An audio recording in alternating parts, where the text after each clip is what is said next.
So guys, RG-42 hand grenade, what is it? It's a Soviet grenade from the year of acceptance 1942.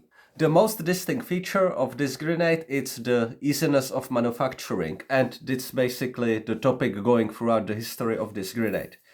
The intent was to make it such that even smaller workshops can provide parts for it. I intentionally chose the one that is actually from the 60s Polish production, but it still keep continuing the very crude manufacturing techniques. When we look on the body of the grenade, you can see that even the nest for the fuse is actually made out of one linear piece. It's just basically bended, then pinned with these screwed 3 pins, and threaded just after that. Also the body, we can see how crude it is. It's just folded piece of metal, not a tube, and also marks on the bottom. Here we can see the years of manufacturing, 1953. The fuse used for this type of grenade is the traditional UZRG. The UZRG-M, meaning the modernized version, came a little bit later after World War II, but since this is post-war Polish production, it also comes with the UZRG-M. This is exactly the same fuse that your F1 grenade uses, also that your RGD5 grenade uses. The delay on the fuse is anywhere between 3.2 to 4.2 seconds. Now to the body of the grenade. You can tell by the external shape. It's of course all metal, but inside the body there is pre-fragmented liner, and it's only around the external walls, meaning around here. This is out of squished unexploded RG-42. We can see how look the TNT that's inside. It have this yellowish color. It's of course solid mass, so now it reminds more sand than anything else. Now, this is the inner jacket that is under the body of the grenade. The body of the grenade look like so. It have those indentations, but that's because of the liner. It's not because it's intentionally on the body. The metal used for the body is soft, you can bend it easily in your hand. Now the liner, don't think about it that it's just one wrap. It's multiple wraps, I think 3 total.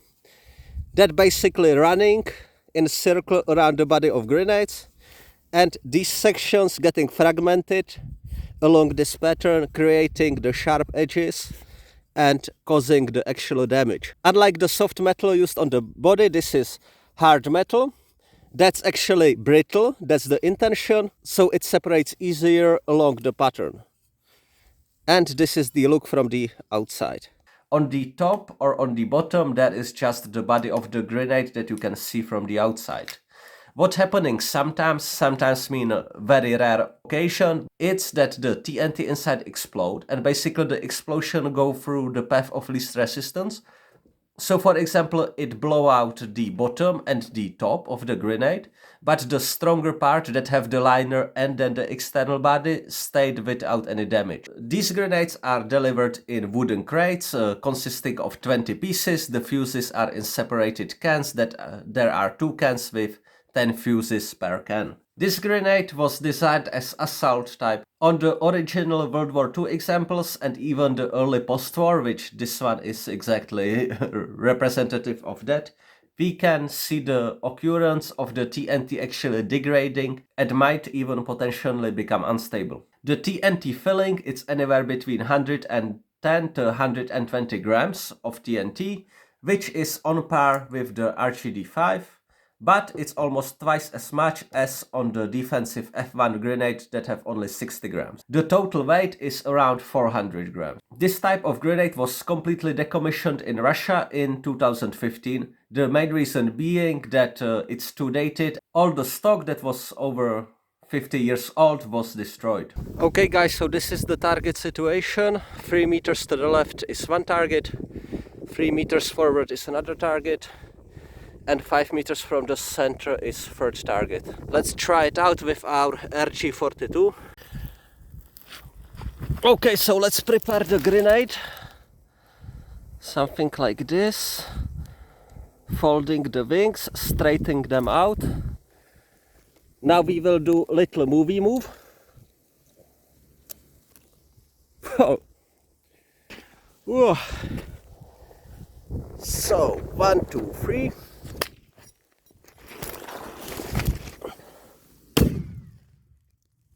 Nice.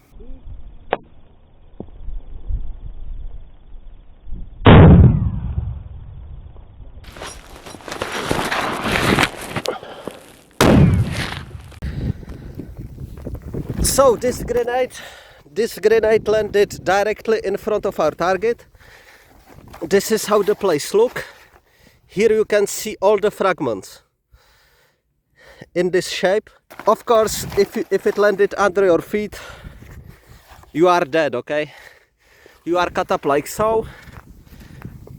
3 meters back you will be getting some significant shrapnels as well.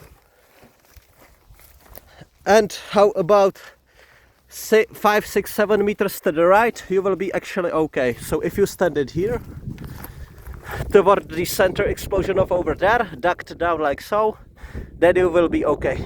You can encounter this type with many different variations, like for example the color, the manufacturing techniques of the different part, because as I already mentioned, in World War II era and late post-war there were many little shops creating parts for those. Now let's talk a little bit about my personal experience with this grenade.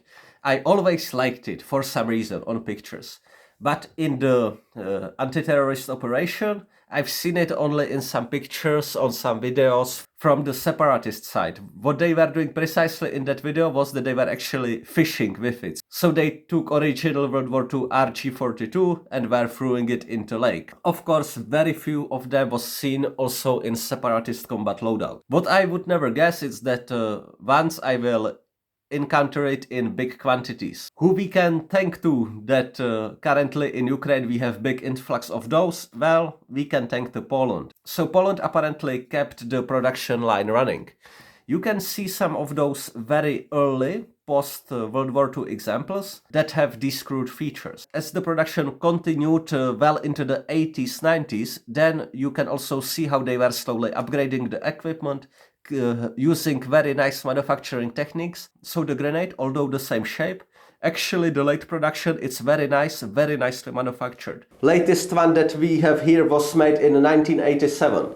So here with the late production, 1987, we can see that the lines are very nice, very smooth. The metal sheath on the body, it's not folded, it's point welded. And overall you can really see huge progress in the manufacturing techniques over the time. The top, it's made out of machined piece of metal, not from one piece that was bended, then threaded, then riveted. It's very nicely riveted, solid piece, and like very clean lines, let's say. My suspicion is that Poland's still keeping huge stock of those because they were manufacturing them till 19th, and who knows, maybe the production line might be running to this day. Now to the grenade itself. The shape, although very convenient for creating booby traps, as you can see by the body, it's extremely easy to place it on side of some pack and create nice booby trap. But for throwing, to be completely honest with you, it's actually awkward, because the volume is relatively big and it really reminds me smoke grenades, and the grip is just not that good. With the RGD5 that have a little bit less shrapnel but the same amount of explosive, the shape is so much better. Placing this grenade in the pouches is actually not that bad. When you use pouch that you actually modified for the use with UZRG Enfuse, you can still fit it in. For trench warfare, this grenade is actually pretty good, because there is shrapnel, there is a lot of explosive, and we have a lot of them currently. The only detail how to prepare this grenade for combat is that you of course don't apply any tape, anything like it. When you unpack the UZRG Enfuse, the wings are folded like so. So what I would recommend you, and what I'm doing personally, is to unfold the wings 90 degrees. So they are nicely parallel like so, and then when you need to grab it quickly, even in gloves, you just take the grenade, hold it, go with your hands, straight out the pin, pull the pin out, and that's it. I was wondering how much actually mattered the orientation of the explosion of the grenade toward the target. What I have here is RG42. As we know, it has shrapnel liner around the perimeter of the grenade, but the top and bottom should be weaker. 1.5 meter in front of the fuse we have one target. On the side 1.5 meter we have second target, and on the bottom 1.5 meter we have third target. The grenade will be laying like so we have very clear result from the front, from the bottom, and from the sides of the grenades.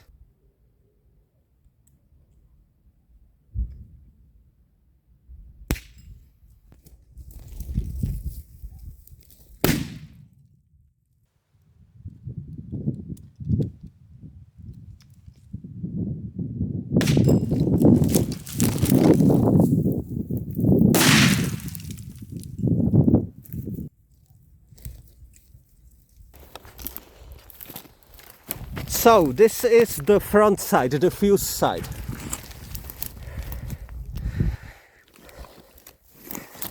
I think this is pretty good result.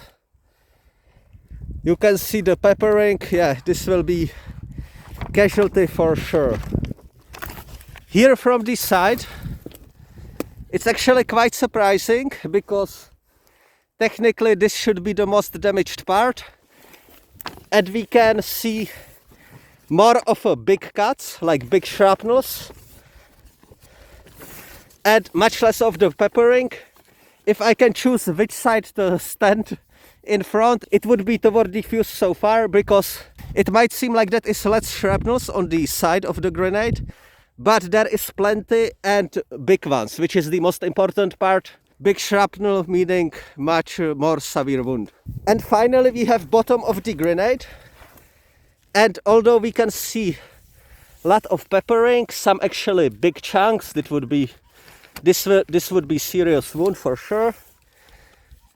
The bottom of the grenade seems like the least dangerous, relatively speaking. So thank you very much guys for watching, and see you in the next video.